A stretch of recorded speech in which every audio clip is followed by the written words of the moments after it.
남편은 밤마다 가학적인 행위와 제가 거부하면 언제나 폭력을 휘두르며 절 괴롭혔습니다. 하지만 시어머님께 말씀드린 후부터 전체적인 이야기 시작 전에 좋아요, 구독 부탁드립니다.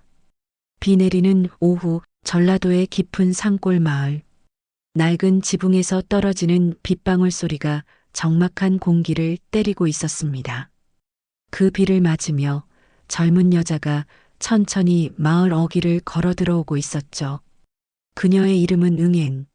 25살, 먼 베트남에서 온 새 신부였습니다. 그녀를 맞이한 사람은 50살의 남자 영호 씨. 마을 사람들은 노총각이 드디어 장가를 갔다며 수군거렸지만 누구도 그 속내를 알지는 못했습니다. 겉으로는 순박한 농부 같았지만 그의 눈빛에는 묘한 불안함과 고집이 섞여 있었죠. 영호의 집은 외딴 농길 끝, 산 아래 작은 한옥이었습니다. 그곳에는 영호의 어머니 순분 씨가 함께 살고 있었죠. 이른이 넘은 나이에도 손이 거칠게 갈라져 있었지만 그 눈빛만큼은 따뜻하고 깊었습니다. 첫날 밤 응애는 어색한 한국말로 인사를 건넸습니다. 어머님, 저 잘 부탁드립니다. 순부는 미소를 지으며 며느리의 손을 꼭 잡았습니다. 네가 먼 데서 와서 고생이 많지? 이제 여기가 네 집이다. 그 말 한마디에 응앤의 눈가가 젖어들었죠. 고향에서도 들어보지 못했던 어머니의 목소리. 그녀는 그날 처음으로 마음이 조금 놓였습니다. 하지만 그 평화는 오래가지 않았습니다. 결혼 후 얼마 지나지 않아 영호의 술버릇이 드러나기 시작했습니다. 시골 슈퍼 앞에서 막걸리를 들이켜고는 비틀거리며 집으로 들어오곤 했죠. 작은 일에도 언성을 높이고 응앤이 알아듣지 못하는 말을 한다고 화를 냈습니다. 밥상 하나를 엎어버리던 날 순부는 조용히 아들의 팔을 붙잡았습니다. 영호야, 며느리한테 왜 그리 말을 함부로 하냐? 그 말에 영호는 잠시 눈을 피했지만 이내 부엌문을 쾅 닫고 나가버렸습니다. 그날 밤 응애는 부엌 구석에서 조용히 울고 있었습니다. 순부는 다가와 며느리의 어깨를 감싸 안았습니다. 미안하다. 며느리야. 저놈이 철이 없어서. 그래, 내가 잘 말해볼게. 응애는 고개를 저으며 웃었죠. 괜찮아요. 어머님 저 강아아요. 하지만 그 미소 뒤엔 고향을 떠나 낯선 땅에서 느끼는 외로움과 두려움이 깊게 자리 잡고 있었습니다. 며칠 뒤 마을 장날이었습니다. 순부는 응앤의 손을 꼭 잡고 시장으로 향했습니다. 장터의 냄새, 사람들의 웃음소리, 그리고 따뜻한 국밥 한 그릇. 순부는 며느리 앞에 국밥을 내밀며 말했습니다. 네 먹고 싶은 거 있으면 말여. 내가 다 사줄라니까. 그 말을 듣자 응애는 울컥했습니다. 그녀의 눈가에 고인 눈물은 조용히 흘러내렸죠. 순부는 웃으며 며느리의 손등을 쓰다듬었습니다. 내가 딸이 없어서 늘 외로웠는데 이제 딸이 생긴 것 같아 좋구나. 그날 응애는 마음속으로 다짐했습니다. 이분을 위해서라도 나는 잘 살아야 한다고. 하지만 그 따뜻한 시절은 오래가지 않았습니다. 영호의 불안정한 마음은 점점 깊어졌고 술에 취한 밤이면 소리치는 일이 잦아졌죠. 응애는 작은 숨소리마저 삼키며 살았습니다. 순부는 그런 며느리를 지켜보며 마음이 찢어졌습니다. 어느새 응애는 말수가 줄고 눈빛이 흐려져 있었습니다. 하루는 순분이 다가와 물었습니다. 응애나, 뭐 힘든 일 있니? 응애는 잠시 머뭇거리다가 고개를 숙였습니다. 괜찮아요. 어머님 괜찮습니다. 그녀의 말끝은 떨리고 있었지만 그 속에는 깊은 참음과 절망이 담겨 있었습니다. 순부는 그날 밤 잠을 이루지 못했습니다. 외딴집 창문 너머로 들려오는 바람 소리가 유난히 차가웠죠. 그리고 마음속으로 다짐했습니다.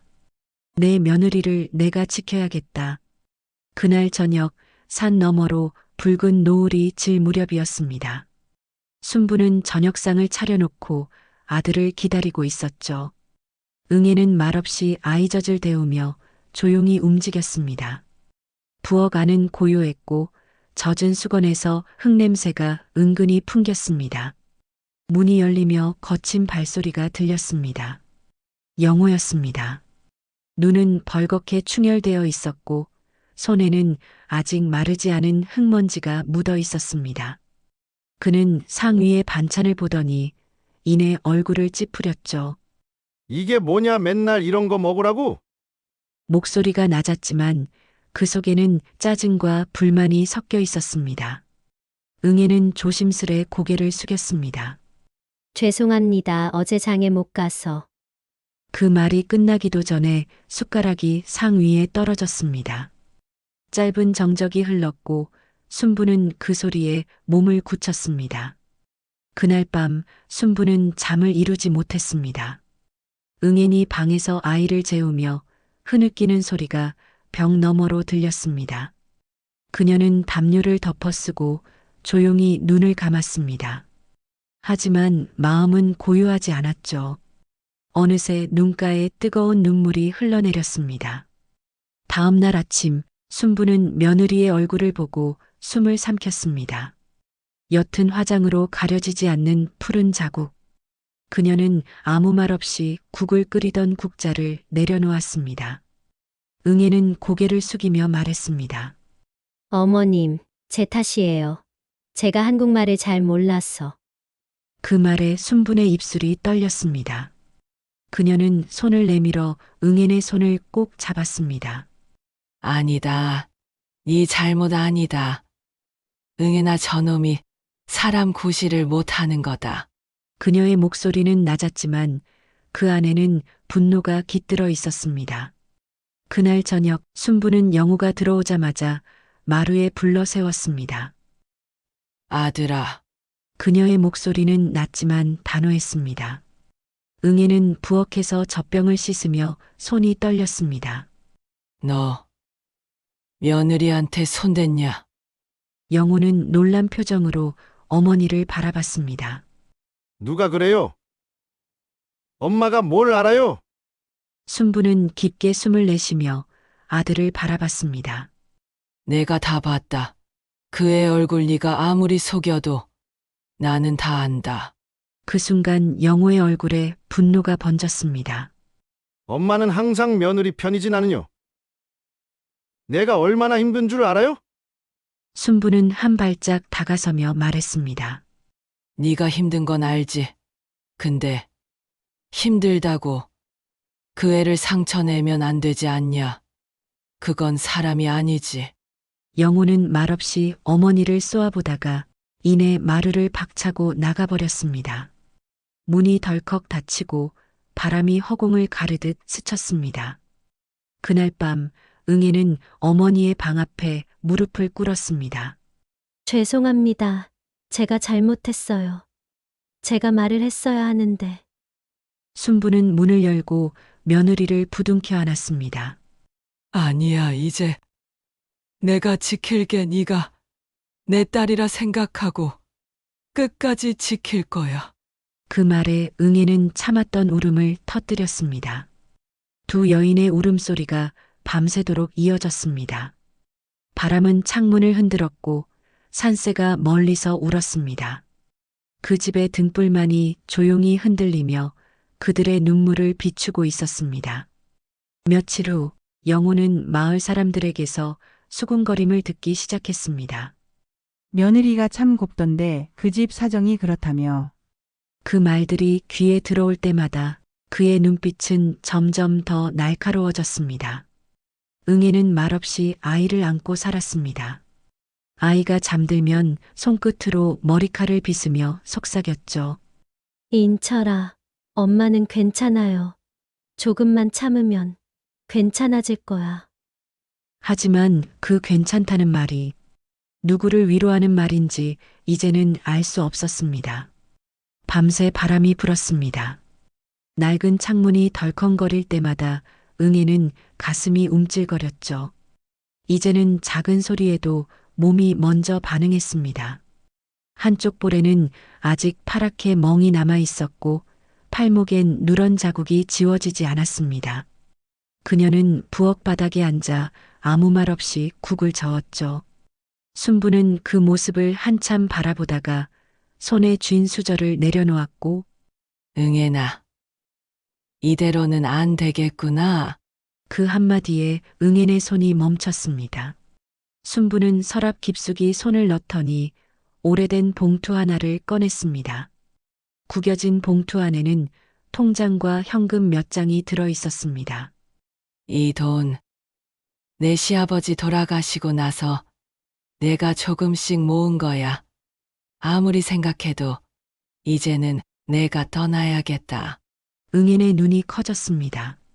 어머니, 저 인철이 두고 어떻게 갑니까? 인철이는 내가 지킬게. 그 아이는 아직 어리잖아. 엄마를 그리워하겠지만 너까지 이렇게 무너지면 안 되지 않니? 순분의 목소리가 떨렸습니다. 그동안 참았던 눈물이 그녀의 주름진 볼을 타고 흘러내렸죠. 응애는 그 눈물을 바라보다가 고개를 숙였습니다. 그 눈물 속에는 죄책감과 사랑이 뒤섞여 있었습니다. 밤이 깊어지자 두 사람은 작은 방에서 나란히 앉았습니다. 응애는 무릎 위에 통장을 올려놓고 말했습니다. 어머니, 저 돌아가면 어머니 보고 싶을 거예요. 인철이도 많이. 그럴 때마다 기도해. 우리도 기도할게. 너는 착한 아이야. 누구보다 열심히 살았고 이제는 너도 행복해야 해. 새벽이 오자 순부는 손자 인철을 꼭 안았습니다. 응애는 그 곁에 다가가 아이의 머리를 쓸어내렸습니다. 인철아, 엄마가 꼭 데리러 올게. 그 말에 순분의 어깨가 떨렸습니다. 공항엔 새벽 안개가 가득했습니다. 응애는 작은 캐리어 하나를 끌며 게이트 앞에 섰습니다. 순부는 두 손을 꼭 모은 채 그녀를 바라보고 있었죠. 그 손은 평생 논밭에서 일에 굳은 살이 배어 있었지만 지금은 떨림만 남아 있었습니다. 응애나, 미안하다. 정말 미안하다. 순분의 목소리는 속삭임보다 작았습니다. 응애는 고개를 저으며 웃었습니다. 어머니 덕분에 전 살아갈 수 있을 거예요. 그녀는 마지막으로 순분의 손을 잡았습니다. 따뜻했고 거칠었으며 어쩐지 모든 걸 다 알고 있는 손 같았습니다. 순부는 끝내 그 손을 놓지 못했습니다. 그러나 비행기 탑승 안내가 들리자 조용히 등을 밀었습니다. 가거라. 내 인생을 살아라. 응애는 흐르는 눈물을 감추며 돌아섰습니다. 그 순간 순부는 제자리에 서서 속삭였죠. 다음 생엔 너를 내 딸로 낳고 싶구나. 베트남 호치민의 뜨거운 태양 아래 응애는 새롭게 꾸린 식당의 문을 열었습니다. 작은 간판 위로 바람이 스쳤고 손님들이 오가는 소리와 국자 부딪히는 소리가 뒤섞였습니다. 처음 몇 달은 너무 힘들었죠. 재료를 구하고 레시피를 완벽히 재현하고 현지 직원들과 소통하는 과정은 고난의 연속이었습니다. 하지만 그녀의 마음속에는 항상 순분과 인철이 있었습니다. 그들을 생각하면 잠 못 이루던 밤도 버틸 수 있었죠.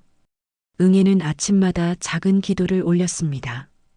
인철아, 엄마가 여기서 열심히 일할게. 언젠가는 너와 어머니와 함께 웃을 날을 만들 거야. 그 다짐이 그녀의 하루를 버티게 하는 힘이었습니다. 몇 달 뒤 작은 식당은 손님들로 북적이기 시작했고 베트남 현지인들은 한국식 요리의 풍미에 열광했고 현지 블로거들은 그녀의 가게를 SNS에 올리며 입소문을 냈습니다. 응애는 손님 한 명 한 명에게 웃음을 보이며 주문을 받았죠. 그 미소 속에는 아픔과 눈물이 배어 있었지만 그 누구도 그것을 알아채지 못했습니다. 어느 날 한국에서 온 사업가가 식당 문을 열고 들어왔습니다. 그는 명함을 건네며 말했죠. 혹시 한국의 프랜차이즈 같이 하시겠어요? 자본과 모든 운영은 제가 책임질 테니 레시피만 가져와 주시면 됩니다. 응애는 잠시 멈춰서서 그를 바라보았습니다. 말 그대로 믿을 수 있는 제안일까? 하지만 마음 한켠에서는 이미 오래전부터 품었던 꿈이 있었습니다. 다시 한국으로 돌아가 어머니와 인철이를 만날 기회가 온다면 그 무엇보다 큰 용기가 될 것이라는 생각이 들었습니다. 며칠 뒤 한국으로 돌아가기 위한 준비가 시작되었죠. 응애는 비행기표를 받고 식당 직원들에게 인사를 나눴습니다. 작은 식당의 문을 닫으며 그녀는 조용히 말했죠. 잘 있어라. 여기서 배운 모든 것을 가져갈게. 그리고 마음속으로 인철이와 순분을 떠올렸습니다. 하지만 마음 한켠에는 긴장과 두려움이 있었습니다. 영호가 아직 살아있다는 현실, 그리고 그가 알게 되면 무슨 일이 일어날지 모른다는 생각. 그 모든 불안 속에서도 그녀는 결심했습니다. 이제는 자신의 삶을 가족과 함께 행복한 삶을 살기로.